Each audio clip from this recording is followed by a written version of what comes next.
I got you. Literally. So alhamdulillah, we're going from Mississauga to Hamilton. This is a once in a lifetime road trip. It's 30 minutes. Abu Aya, Rashid, and Junaid here. Deen Media in Canada. 21 minutes? Yes. Wow, that's a long drive. SubhanAllah, man. Where are we going, guys? We're going to Hamilton. We're going to, is it the masjid we're going to? Yeah, we're going to the downtown Hamilton Masjid. Yeah, downtown. What's happening there? We have a joint event between QJ Quran Journey and I3 Institute. Woo! Okay. We're hosting, where we plan to host about 1,000 non-Muslims. And it's a symposium. People? Are you serious? Yeah, 1,000 people. That's what we plan, inshallah. Let's see how the turnout is. And we have about 20 booths. Nice. We have different topics. We have some entertainment as well. And we're doing this event in Ramadan. That's right. 2017. So do expect a very beautiful dinner at the end of the event. After all the hard work and all the conversations we're gonna have. But guys, here's a question. So why are we having this event? There's gonna be a booth. There's gonna be a symposium. There's gonna be some presentations on Islam. Dinner for non-Muslims. This is essentially a masjid open house, right? It is. What's the goal? And then the title is Food for Thought. So really what we want to do is represent Islam to non-Muslims, to the wider public. We want to have conversations where people can basically quench their curiosity about Islam. Mm-hmm. Yeah. A lot of people, especially in North America, yeah, really don't know what Islam is. All they know about Islam is from the media. Yeah. And whatever the mainstream media tells everybody what Islam is. And that's actually not true. But I thought Fox News was honest. Yeah. And you joke a lot. Last time I checked, oh no, bro, Hamilton, you gotta go the other way. Whoa. Yeah, red light. We almost took all good. Alhamdulillah. All right. And it's all caught on video. It's all on video. It's all caught on video. We're gonna get there in one place, in one piece, inshallah. May Allah keep this ride safe. Ameen. Okay. But yeah, I mean, last time we checked as Muslims, like every other religion has, you could say, a religious body or figures, or they have documents on explaining the Deen. But last time as Muslims we checked, we didn't know that Fox News or CNN had like ijazas in Islam, you know? Yeah. Last time we checked, like an Islamic PhD in Islam, exactly. Basically. Last time we checked, it was our sources of our belief, which is the Quran and which is the Sunnah, also known as the sayings and the actions of our Prophet Muhammad sallallahu alaihi wasallam, who told us how the religion works, how the Deen works, how Islam works. So we're here at this event, coming to again give you food for thought. Open up your eyes, open up your minds, inshallah. Open up your hearts, so we can come to a common, so you can come to actually a better understanding of who we are. Yeah. And then we can have and what Islam is. What Islam is, exactly. Abu Aya, you have anything to say on this topic? And that's what it's all about. No, I think it's important to basically have open discussions with the public. Because the same narrative that the people are basically putting together, the politicians and the mainstream media, they're feeding it to the public. Right. So as much as Muslims are victim, I think the public is equally victimized, because the society in general, there's now fear and hysteria within the society. Yeah. So the people, non-Muslims, are equally affected by the narrative. You were actually telling me about a book that you were reading. What was that? What was that book? So the book is called The Muslims Are Coming. Okay. Who's it by? It's Dr. Arun Kundnani. Kundnani, yeah.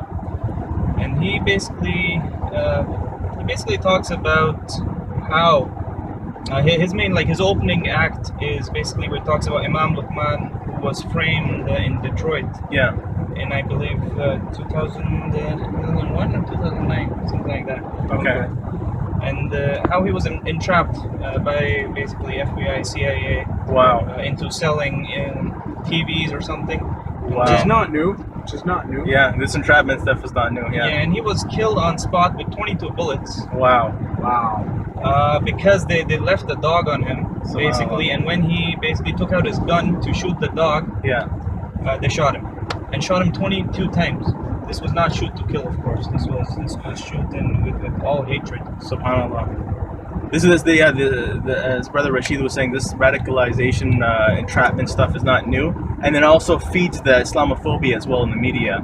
I'm gonna inshallah continue this discussion later on. We got 5 minutes here. How much time left for our road trip? 16 minutes. Alhamdulillah. All the way from Mississauga to Hamilton. Ramadan 2017. Assalamu alaikum, brothers and sisters. Where are we right now? We're in downtown Hamilton, downtown Hamilton Masjid. Alhamdulillah, an amazing initiative by the brothers to open up the doors, open up the masjid, invite people from all different faiths and cultures to come in, learn a bit about Islam, learn about topics that are sort of taboo to talk about one-to-one, but unfortunately media all over it, politicians over it, and we as Muslims have these opportunities. If we make the call out to people to discuss these topics, people will come. Sharia law, radicalization and de-radicalization, why are Muslims countries in ruin, racism, terrorism, freedom and submission, new Muslim experience, Islamic marriage, etc. You go on and down the line. These topics, unfortunately, we leave it for others to talk about. They're going to mess it up for us. Yes. We have these opportunities to really call people down, express it from a proper understanding, proper Islamic understanding, Quran and Sunnah. We don't shy away from our faith. Our faith is given to us by Allah subhanahu wa ta'ala. The minute we try to change anything, it becomes imperfect. اليوم أكملت لكم دينكم وأتممت عليكم نعمتي ورضيت لكم الإسلام دينا. Today I have perfected your deen for you, completed my favor upon you, and have accepted Islam as a way of faith for you. So this perfect deen we have to present to people. We have to understand it in its totality.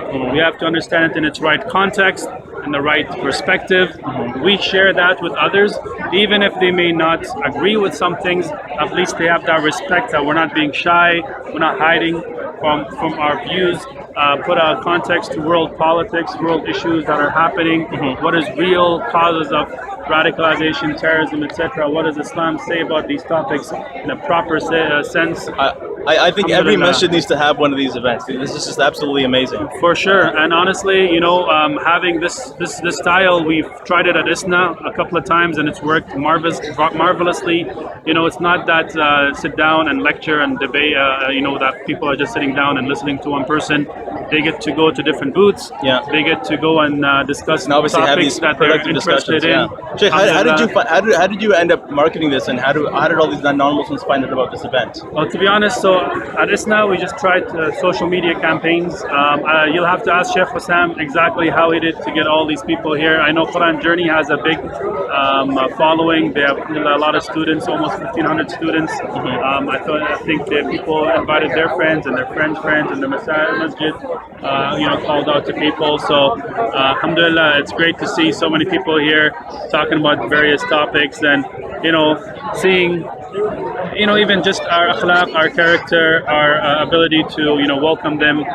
We're just human beings like them.